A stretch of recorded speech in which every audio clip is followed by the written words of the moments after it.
শান্তি একটা আল্লাহ তাআলার প্রদত্ত আলাদা একটা জিনিস। অন্তরের মধ্যে শান্তি থাকা। এ বাবা, মানুষ যত টেনশনে থাকে অত রোগে আক্রান্ত হয়। মানুষ যত টেনশনে থাকে এ বাবা, মানুষের চুলদারি অত তাড়াতাড়ি পাইকা যায়। মানুষ যত বিপদে থাকে, টেনশনে থাকে, মানুষের হায়াতের জোর কমিয়া যায়। এজন্য আল্লাহর নবী বলেন, মান সাল্লা আলাইয়া ওয়াহিদাতান সাল্লাল্লাহু আলাইহি আশারা। তোমরা যদি বেশি বেশি দুরূদ শরীফ পাঠ করো, আল্লাহ তাআলা তোমাদের উপরে রহমত নাজিল করবেন, অন্তরের মধ্যে প্রশান্তি দান করবেন। সকলে বলেন সাল্লাল্লাহু আলাইহি ওয়াসাল্লাম। বেশি বেশি বলবেন, শুধু একবার বলাইলাম এই জন্যই না। শুধু এ মুসলমান ভাইরা আমার, আগের জামানার মানুষের অর্থ কম ছিল, টাকা পয়সা কম ছিল। এ বাবা, আগের জামানার মানুষগুলা জানছে কম, মানছে বেশি। বোঝে নাই কথা?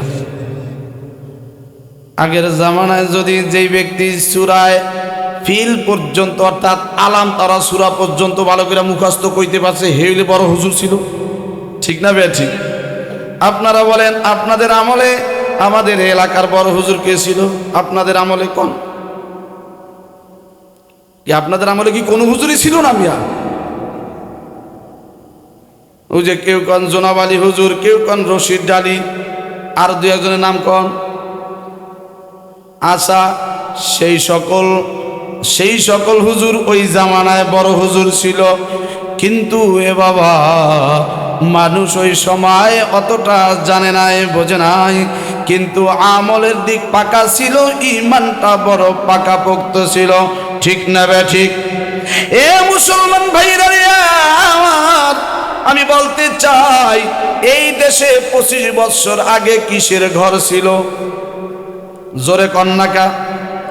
আপনারা কথাই কইতে চান না। আমার তো খুব কষ্ট হইতেছে আজকে। মনে হয় মাহফিল আমার এইটাই শেষ আজকে।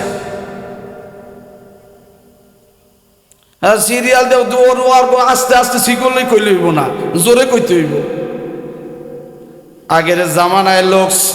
আগের জামানায় ঘরগুলো কিসের ছিল? এই তো এবার ঠিক আছে। এ মুসলমান ভাইরা রে আমার, ওই বনের ঘরের দরজাটা ছিল মনে হয় সেগুন কাঠের। কিসের ছিল? হ্যাঁ, ওইটাকে দরজাও বলতো না, কি বলতো? এ বাবা, ওই জাপের সিটকারিটা ছিল মনে হয় স্টিলের। কিসের ছিল? বাঁশটা চিকন না মোটা? চিকন। ঠিক না বেঠি? এ মুসলমান ভাইরা আমার, ওই যে নরমাল ঘরের ভিতরে না টাইনা ঘুমাইছে, কোনো টেনশন ছিল না, কোনো ভয় ছিল না। আর বর্তমান জামানায় সেগুন কাঠের দরজা, বিল্ডিং এস এর জানালা। তারপরে ঘুমের আগে কাঠের নিচ দিয়া চেক করে, দেখো কেউ আবার ঢুইকা রইল নি বিল্ডিং এর মধ্যে। ভয় আছে না নাই? আরো জোরে বলেন। এ মুসলমান ভাইরা রে আমার, আগের জামানা থেকে মানুষের ঈমান বিশ্বাস বাড়ছে না কমছে? জয় কন্যা কামিয়া। এ মিয়া, আগের জামানার একটা আমি কথা শুনছি মুরব্বীদের কাছ থেকে, যদি ভালো করি একটা দেশি মুরগি সুন্দর কইরা পাকায়া তারে খাওয়ান গেছে, খুশি হইয়া বাবা 5 করা জমিন তারে দিয়া দিছে। এ মিয়া, এই যে দিছে তো দিছে, বড় ছেলে বলতাছে, বাবা তুমি কাজটা করলাও কি, তাড়াতাড়ি ফেরত আনো।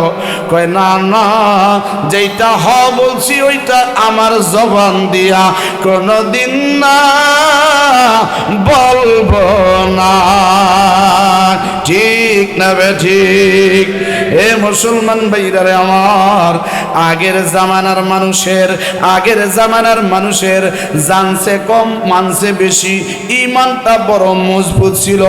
বর্তমান জামানায় মসজিদের অভাব নাই, মুসল্লির অভাব নাই, কিন্তু আল্লাহর নবী একটা হাদিস বলে গেছেন, মসজিদ থাকবে মুসল্লিতে ভরা, ইমানদার খোঁজা বড় কষ্ট হইয়া পড়বে।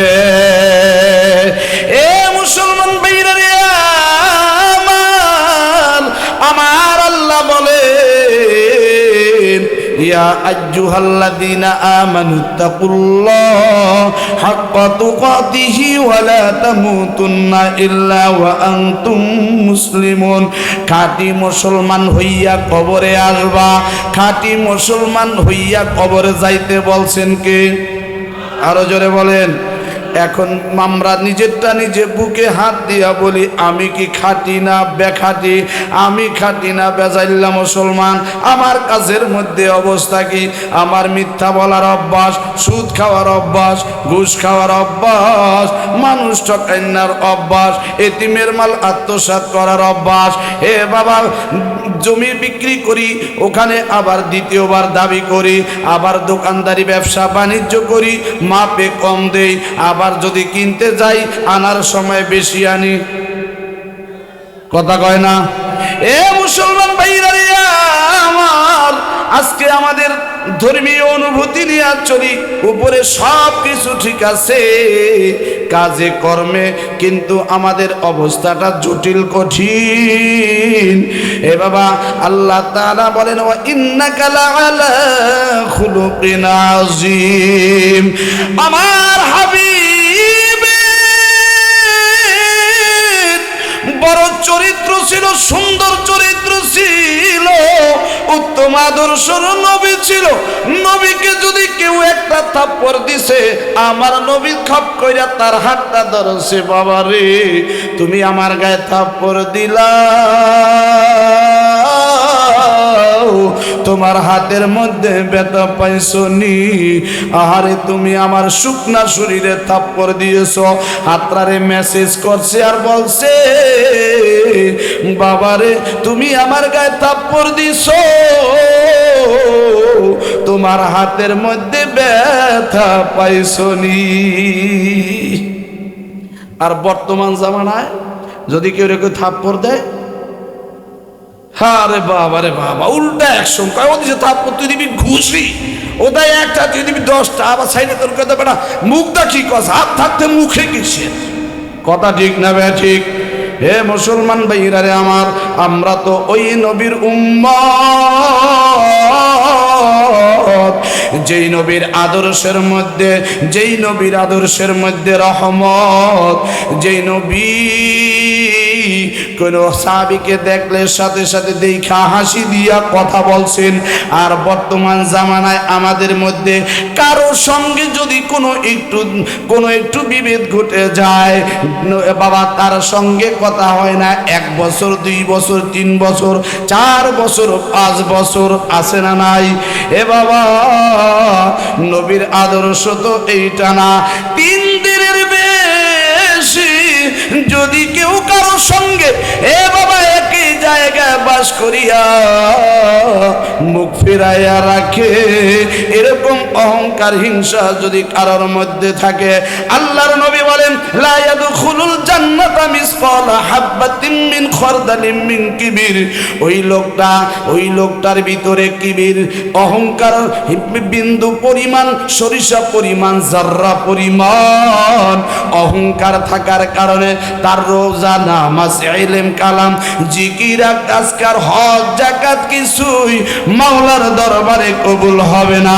শুধু তাই নয়, লা ইয়াদখুলুল জান্নাতা, জান্নাতে যাইতে পারবে না। এখন একজন একটু বলেন যে হুজুর আমার ভিতরে বিন্দু পরিমাণ, জাররা পরিমাণ হিংসা, অহংকার, দিমাগ, তাকাব্বুরি নাই, কেউ বলতে পারবেননি? জোরে কন্যাকা। এ মিয়া, সবাই তো দাবি করি আমরা রসুলের আদর্শ মানি, আমরা রসুলের আদর্শের উম্মত। অথচ রসুলের ব্যবহার, রসুলের চরিত্র আমাদের ভিতরে নাই বললেই চলে। এখানে আজকে রসুলের জীবনী আলোচনা হয়, কোরআনের আলোচনা হয়। আবু জাহেল পর্যন্ত ওই রসুলের জবানের কালাম শোনার জন্য রসুলের দরজায় যায়া কানটা লাগাইয়া দাঁড়ায়া থাকতেন। আর আমাদের মতো এই সমাজে অনেক মুসলমান আছে, তারা তো আর আবু জাহেল না, কিন্তু দেখেন দোকান পাটে বৈশা রয়েছে আর এখানে কোরআনের আলোচনা হয়। এ বাবা, আবু জাহেল পর্যন্ত বাড়িতে বৈশা থাকতে পারে নাই, এই কোরআনের আলোচনায় তাকে টান মেরে বইছে এই কোরআনের তেলাওয়াত শোনার জন্য। রসুলের দরজার কাছে কান লাগাইয়া সারা রাত দাঁড়ায়া থাকতেন। এ বাবা, এখনো যারা এদিক সেদিক যে সকল মুসলমান ভাইরা ঘোরাফেরা করতেছ, জীবনের শেষ মাহফিল মনে করে আল্লাহ